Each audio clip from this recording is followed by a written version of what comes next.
Assalomu alaykum hammaga o'rtoqlar. Bugun eng ko'p uchraydigan muammolardan biri kameraga gapirish va kameradan qo'rquv haqida gaplashamiz. Buni qanaqa qilib yengib o'tsa bo'ladi? O'zi e'tibor beradigan bo'lsak, insonlarni video yozishiga, o'zi haqida gapirib berishiga, umuman olganda ekspertligini chiqarib berishiga to'sqinlik qiladigan narsa bu kameradan uyalish. Bu yoqda ko'radigan bo'lsangiz zo'r gapiradi kameradan tashqarida, lekin kameraning oldiga u odam o'tirg'izib qo'yadigan bo'lsangiz shunchaki dovdirab qoladi, to'g'rimi? Bugun shu narsani yechimini sizlar bilan ko'rib chiqamiz. Yaqin daqiqalar ichida ismim bo'yicha mutaxassis Umurzoq bo'ladi. Kelinglar bo'lmasam, insonlar nima uchun kameradan qo'rqadi? Asosiy 3 ta qo'rquvni bilaman. Insonlar nima deb o'ylaydi degan faktor birinchi o'rinda turadi. Ikkinchi o'rinda kamerada o'zim qanaqa ko'rinaman degan savol. Uchinchisi esa tutilib qolsamchi, gapira olmasamchi degan qo'rquvlar bo'lishi mumkin. Asli haqiqat shundaki, bizni kuzatadigan auditoriya bizni chiroyli gaplarimizni yoki yodlab olgan qanaqadir so'zlarimizni emas, o'zimizni tabiiyligimizni yaxshi ko'radi. Va ikkinchi haqiqat, hech kim mukammallikdan boshlamagan. Birinchi video doimgidek cringe bo'ladi, tutilamiz va xatolar ko'p bo'ladi. Mashhur blogerlar ham endigina boshlagan paytida ularda sifatsiz video bo'lgan va o'zlarini hali yo'lini topib olmagan bo'lgan. Shunday ekan, hamma qo'rquvlar shunchaki bizning miyamizda joylashgan. Keyingi o'rinlarda bizning qo'limizda skript bo'lishi kerak, ya'ni qanaqadir tayyor matn. Bu ssenariy deyiladi. Aks holda biz improvizatsiya orqali shu vaziyatdan chiqib ketmoqchi bo'lsak, ko'p hollarda xato qilib qo'yamiz, chunki biz endi boshlayotgan insonlarmiz.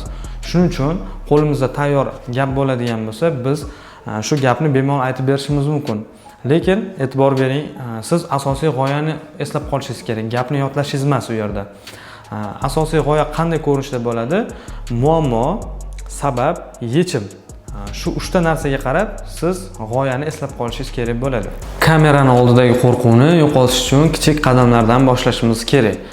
Har kuni hayotimizda kichik voqealar bo'lib turadi. Masalan, kim bilandir tortishib qolasiz yoki xursandchilik kunimiz bo'ladi. Shu narsani shunchaki telefonni olamizda 15-20 soniya unga qarab gapiramiz yoki uni o'rnatib qo'yib telefonni gapirishimiz mumkin. Bu narsani siri shundaki, har kuni qilishimiz kerak.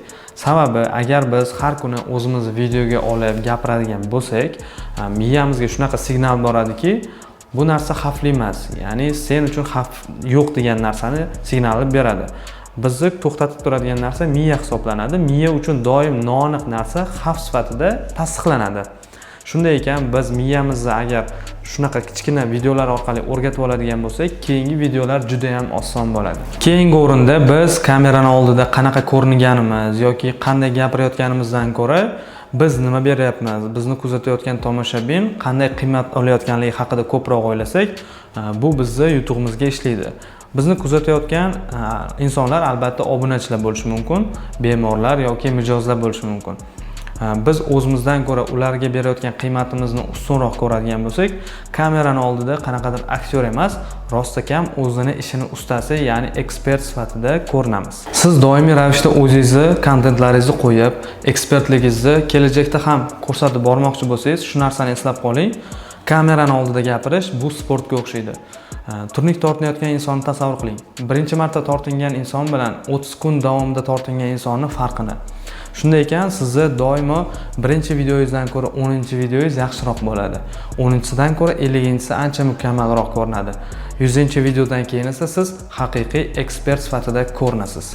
Hech o'ylab ko'rganmisiz, hozir sizni kameraga gapirishdan nima to'xtatib turibdi? Albatta bu mukammallikni kutish. Ya'ni mikrofon olib oling, professional kamera oling, qanaqadir chiroqlar yoki mobilograf yo'lli, shu kabi miyada yaratilgan sun'iy to'siqlar.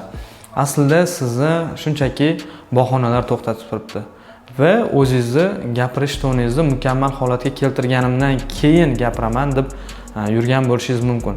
Shu narsani biling, mukammal vaqt va mukammal muhit hech qachon kelmaydi va auditoriya ham sizni yasama obrazdan ko'ra tabiiyligingizni qadrlaydi va hurmat qiladi. Bonus sifatida sizlarga texnik life hacklarni ham berib o'tmoqchiman. Birinchi o'rinda biz kamera va telefonni boshimizga to'g'ri holatda keltirib olishimiz kerak. bizga qancha gapirishga qulay holatda joylashsa kamera, biz shuncha osonroq gapiramiz. Ikkinchi o'rinda, kameradan shunchalik qo'rqadigan bo'lsangiz, uni qaysidir insoningiz, qaysidir do'stingiz sifatida tasavvur qilishingiz mumkin va shunda gapirish osonroq bo'ladi. Uchinchi o'rinda esa kameraga emas, boshqa tomonga qarab gapiramiz va bunda biz o'zimizni xatolarimiz ustida ishlashimiz mumkin. Gaplarimizni qayerda xato qilyapmiz, qayerda to'xtalyapmiz va nima bizni to'xtatib turibdi va gapirish ham osongina o'tadi.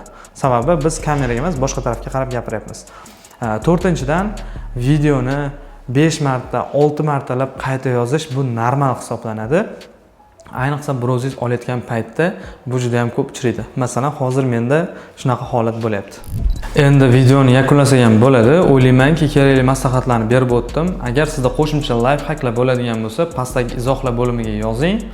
Keyingi videolarda ko'rishguncha sog' bo'ling, salomat bo'ling, kanalga obuna bo'lishni unutmang.